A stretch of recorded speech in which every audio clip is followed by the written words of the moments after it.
Chers résidents de la commune de Conseillonne, j'espère que vous vous portez merveilleusement bien.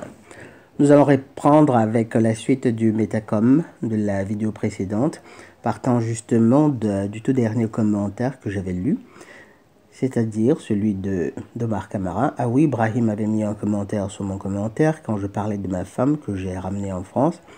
Il me disait que j'avais fait une erreur de l'avoir amenée car en faisant cela, je changeais de ligue. Il a raison, il a parlé du cas de son cousin. Ça, nous l'avions déjà commenté. Ensuite, c'est le commentaire de Brahim.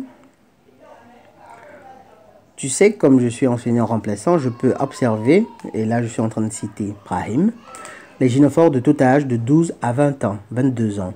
C'est pratique pour l'étude, tout à fait. Un éventail assez large justement de cas, d'intervalles d'âge. C'est pratique pour l'étude. Une gynophore m'a rappelé dernièrement la fois où elle avait failli m'envoyer un verre d'eau au visage parce qu'elle ne supportait pas ce que je disais. Évidemment, la réaction qu'elles ont, elle est toujours une réaction émotionnelle. En aucun moment, elle ne s'arrête pour se dire peut-être que ce qu'il dit pourrait avoir quelques fondements. À partir du moment où ça va contre l'intérêt de son ego, automatiquement, ça doit être faux, ça doit être à bannir. C'est la réaction qu'elles ont. Elles ne veulent même pas écouter, elles ne veulent même pas réfléchir, elles ne veulent même pas considérer un tant soit peu la possibilité qu'elles puissent avoir tort. Donc, je lui ai expliqué pourquoi il y avait plus d'hommes que de femmes aux échecs. Tu sais, j'ai l'impression que sans le savoir, je sers de modèle pour les androphores. Ben oui, je dirais, tout androphore qui travaille à son élévation spirituelle, qui s'améliore chaque jour. Et automatiquement, ce sont des choses qui sont très subtiles. Il est certes vrai que vous ne l'écrivez pas sur une plaque que vous affichez sur votre front, mais ça se voit. Ça se voit dans votre gabarit, dans votre démarche, dans votre façon de parler, dans la façon par laquelle vous vous comportez à l'égard des autres. Ça se voit, ça se sait. Un esprit qui est en pleine élévation. Donc, et oui, justement, sans aucun doute, je peux te garantir qu'il y a sans aucun doute des personnes qui te prennent, qui te voient comme un modèle. Et pas seulement parmi les plus jeunes. Et c'est là le plus intéressant encore. Pas que dans des tranches d'âge en deçà de toi, en deçà de ton âge. Donc, nous continuons. Tu sais, j'ai l'impression que sans le savoir, je sers de modèle pour les androphores. Parfois, je reçois des mots en papier de la part d'androphores. Et il y en a un qui m'a écrit sur Instagram. C'est pour dire, en effet, c'est parlant. Mais c'est une immense responsabilité, tout à fait. Une chose qu'on oublie souvent, c'est que la perfidie des gynophores n'a pas d'âge. Ah oui, il faut absolument se méfier de toutes les gynophores. Elles sont toutes pareilles. Leur perfidie n'a ni âge, ni origine tribale, ni couleur de peau. Non, leur perfidie est un universel gynophorique. Écoutez bien prenez attention, faites gaffe à ce que dit Brahim. J'ai deux exemples à raconter.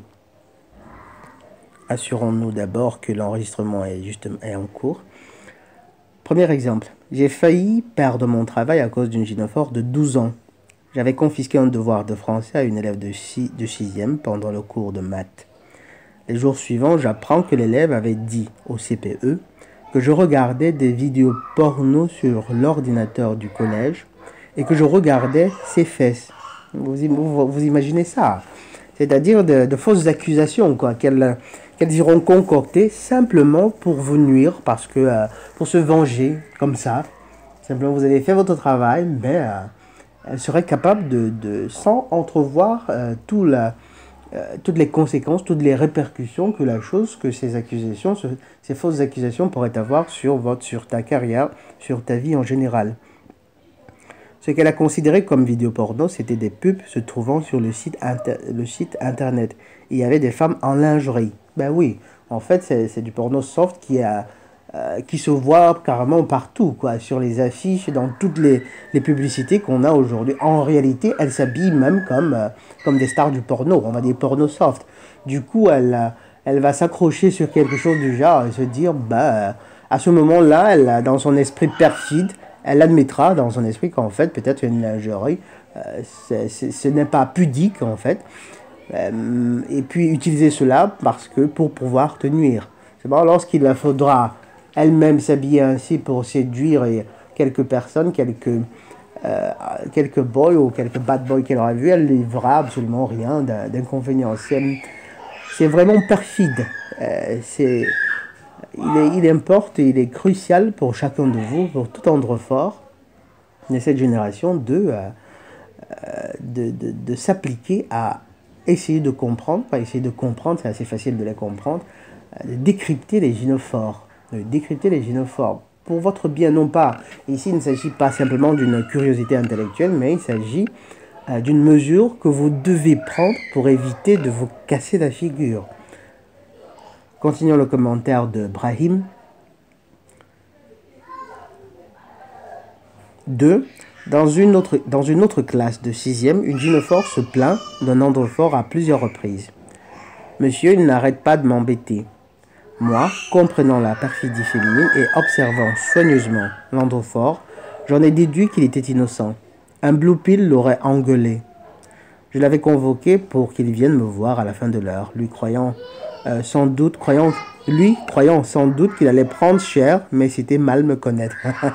J'imagine que le gars, il va arriver et puis se voir dispenser des pilules rouges, et puis cette sorte de situation où vous avez l'impression que la personne, en fait, vous convoque parce que, avec une certaine hostilité, où justement, vous y allez avec beaucoup de peur, seulement vous arrivez, il vous dit des choses qui, par contre, qui peut-être vous ne comprenez pas parfaitement, mais dont vous pouvez percevoir l'avantage qu'il y aurait pour vous à suivre les conseils qui sont ainsi dispensés par cette personne-là.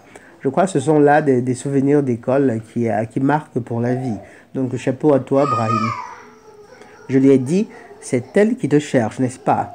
Et là, il a compris que j'avais compris sa détresse. Il s'est trouvé soulagé. Ah oui.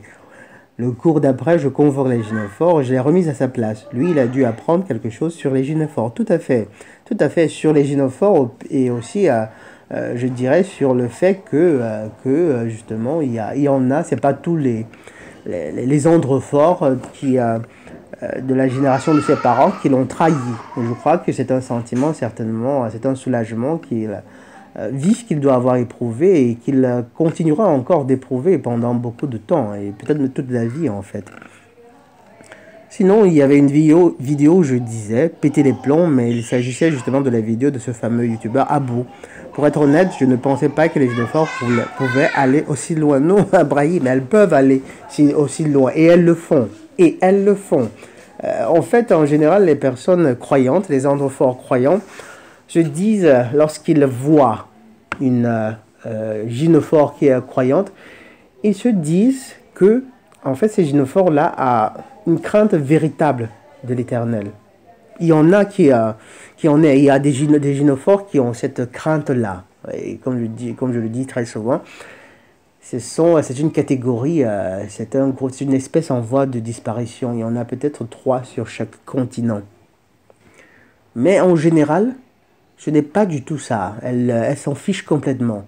La crainte qu'un androphore peut avoir de l'Éternel, c'est une crainte qui se base parfois sur l'observation, l'analyse, la déduction, la possibilité justement de la compréhension que s'il est un être suprême qui a fait toutes ces choses qui sont si magnifiques, qui sont superlativement belles, et qui est un Dieu juste, il est clair que la punition qu'il y aura pour les fautes commises, les fautes dont la gravité peut être clairement perçue, ces punitions-là, quelque miséricordieuses puissent-elles être, seraient quand même des punitions qui pourraient être terribles, en fait, Et il y a littéralement dans la quête de l'Éternel, dans la recherche du service de l'Éternel, il y a toujours un sentiment de crainte. Une crainte qui est dans une certaine mesure est saine. Vous savez, je crois, il y a un passage des Saintes Écritures qui dit la crainte de l'Éternel est le début de la sagesse. Tout à fait. Et puis à côté, l'androphore sait aussi que un androphore qui y travaille, que chaque gemme porte en soi chaque mâle porte en soi les gemmes de sa destruction, et que plus un mal est terrible, et plus le châtiment après l'est tout autant, sinon plus. Et il y a donc cette crainte, cet amour de l'éternel, cet amour qui peut dériver soit de l'anticipation des possibles châtiments, ou bien tout simplement du fait qu'on ne connaisse pas, qu'on ne sache pas précisément quelle est sa nature. On peut simplement en déduire de sa création, sa grandeur, mais ne l'ayant jamais rencontré, on se dit, il y a quand même cette crainte, cette peur-là, cette révérence-là que nous avons à son égard. Chez les gynophores, mes chers amis, il n'en est rien. Mais alors rien. La plupart du temps. Du coup, beaucoup de croyants se font littéralement berner par ces gynophores-là. Abou, ce cher Abou qui était Abou, il a certainement vécu quelque chose, il a attiré l'attention sur cette réalité, mais dites-vous bien qu'il n'est pas, il est très très loin, mais alors très très loin d'être un cas isolé. Il n'est pas un cas isolé. Il y en a sans doute beaucoup, des millions et des millions de petits pépères qui se disent, ben, ma gynophore, elle est vertueuse, elle est ci, elle est ça, elle met le voile, elle est toujours en hijab, pardon, mais en dessous, c'est du vice à l'état pur. Et donc, pour finir, pour terminer le commentaire, sinon, il y avait, ah oui, c'était tout. Je ne pensais pas que les gynophores pouvaient aller aussi loin. Aussi qu'elles y vont. Aussi qu'elles y vont. Ensuite, nous avons le commentaire de Tabou. Un beau ramassis de conneries, cette chanson. Ah oui, de conneries vraiment, quoi. De conneries qui, malheureusement, ont l'effet d'induire non seulement une transe dans laquelle ils chargent, ils bourrent les cerveaux à travers leurs messages subliminaux. Et non, ils bourrent les cerveaux des jeunes androphores et des gynophores aussi. Les androphores, ils les induisent au culte d'Astarté et les gynophores, par contre, on les amène petit à petit à rechercher cette adulation-là. Deux chevaux, merci, de rien.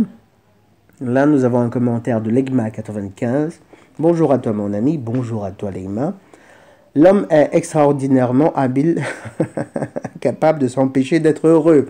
Ah oui, lorsque vous voyez le nombre, je crois que chacun de nous peut le voir dans sa propre vie, le nombre de choses que nous trouvons à faire, des choses qui nous sabotent, qui détruisent notre existence, qui nous pourrissent la vie, qui nous attristent parfois, mais bon, on s'y adonne parfois, quoi qu'étant même conscient des répercussions, du malheur que ça nous apporte, on n'a pas toujours la force de travailler justement à notre bonheur. Mais je crois que c'est aussi en cela que consiste notre ce pèlerinage terrestre, quoi, à apprendre justement à faire les bons choix, à prendre le chemin justement qui, loin de saboter notre bonheur, nous amènera petit à petit vers le bonheur véritable, vers le Créateur. Pourtant, il s'agit d'accepter et de respecter l'autre dans sa nature profonde pour pouvoir ainsi vivre. Tout à fait. Une belle histoire saine et sincère, avec la bénédiction de Dieu. Nul besoin d'idolâtrer son prochain. Respectons-nous. Bonne journée. Merci pour tes vidéos. C'est un plaisir. Merci pour ton commentaire, Legma. Merci pour cette spontanéité. De rien. De chevaux. Ensuite, nous avons un commentaire de The Lonely French Guy. Faire confiance à une femme est suicidaire. À chaque fois, j'ai été assez stupide pour tomber dans le panneau. On espère que tu as appris ta leçon de Lonely Guy. Je l'ai amèrement regretté. Une gonzesse est comme un reptile, c'est-à-dire froide et basée uniquement sur son instinct de survie. Tout comme le crocodile, tu peux t'en occuper, le soigner, le chérir, le nourrir. Le jour où tu tomberas dans l'eau, il te dévorera sans aucun état d'âme. Ainsi fonctionne la femme. Tout à fait. Tout à fait. Parole sante, comme le disent les Italiens. Parole sante. Parole sainte. Edner Luc, la publicité aussi nous a réellement bien manipulés avec la propagande de l'amour et du couple, puis le mariage. Oui, en effet. Ces histoires à la con, ces histoires de Disney, le prince charmant qui s'en vient là, il sacrifie tout, il court tous les risques du monde pour libérer sa dulcinée, ces conneries, que des bêtises qui sont même presque irritantes lorsque vous y pensez aujourd'hui. Et à penser qu'en fait, les gars, ils continuent leur boulot de lavage de cerveau, qu'il y a encore des générations d'androphores qui, malheureusement, n'auront pas le bonheur de se dérober de cette manipulation. La chose est bien tragique. Ensuite, Walbaz, dommage, mon message est Mon message très long a été supprimé sous mes yeux par YouTube. Sachez que vous ne recevez pas exactement ce que vous méritez. Vous êtes censuré, Dr Rando. Bah, j'imagine bien. J'imagine bien, mais malheureusement, ce sont les forces des ténèbres. S'ils en avaient la possibilité, je crois qu'ils auraient depuis longtemps éliminé cette chaîne-ci. Ensuite, nous avons Ryan. Se faire pénétrer même par même par les pores. Carrément, j'avais jamais entendu encore celle-là, mais ces orifices-là sont très petits en effet. Et il y en a trop. Cet Abou aussi m'a l'air d'être un type pas très intelligent non plus, quoi. Bah, disons, certainement superficiel, sans aucun doute superficiel. Très superficiel, parce que, n'ayant pas compris s'être fait duper comme ça, après, bon, de sa superficialité, on pouvait déjà la déduire même du secteur, du domaine dans lequel il semble, comment dire, où il opère, disons ça comme ça. La télévision, les réseaux sociaux, et puis dans certains styles. Donc, sur ces réseaux sociaux, je ne crois pas qu'il parle, par exemple, des buts de la vie, ou alors de la nature des gynophores aussi, ou ça. Il parle, c'est un mec dans le métier lié à l'image, donc la superficialité. Et même, encore, je crois que dans son interview, quoi qu'il soit calme, il est posé, il présente là, dites-vous bien que j'ai la crainte, je crains bien qu'en fait, il n'a pas compris que ce qu'il décrivait chez cette femme-là, chez cette gynophore-là, en fait, c'est la nature des gynophores. Il s'est contenté tout simplement d'utiliser la plateforme comme un exutoire pour parler d'une expérience qu'il a vécue. Seulement, il ne se rend pas compte que c'est une nature, c'est ce qu'il est en train de toucher des universels. Ce qui signifie quoi? S'il n'est pas conscient, s'il n'a pas pris conscience du fait qu'en réalité elles sont toutes capables de cela, mes chers amis, rendez-vous à sa prochaine interview dans un an ou dans 2. Il y a de fortes chances qu'il répétera la même bêtise. Parce qu'en réalité, il semble ne pas avoir compris que ce sont là, c'est la nature, c'est la perfidie des gynophores. Donc, elle n'a fait que lui montrer ce qu'il lui voulait voir. Perso, moi, je les remarque à des kilomètres, ces gynophores-là. Elles sont très fortes à la dissimulation, tout à fait. Les pseudo-religieux, surtout, ce sont les pires, en effet, parce qu'elles se camouflent là. Elle s'attend aux honneurs de la Madone, et pourtant, ce sont des fiasses de la pire espèce, en fait. Et enfin, le commentaire d'Omar Camara. J'attendais cette vidéo avec impatience. Cet Abou a appris à ses dépens ce que peut faire une gynophore. Merci beaucoup, Dr Rando Redot, pour cette excellente analyse. Je t'en prie, Omar. Cette histoire, c'est un vrai cas d'école. Tout à fait. C'est un vrai cas d'école. Et c'était là le dernier commentaire pour cette vidéo. Et je vous remercie pour le temps que vous avez pris d'écouter cette vidéo. N'oubliez pas, pour ceux qui n'ont pas encore fait, n'oubliez pas la cagnotte Litchi que j'ai ouverte pour ce documentaire sur le culte d'Astarté que je compte publier en début d'année prochaine. Mais en attendant, comme d'habitude, mes très chers résidents de la commune de Conseillonne, soit nous souffrons pour nous perfectionner, soit nous souffrons de nos imperfections.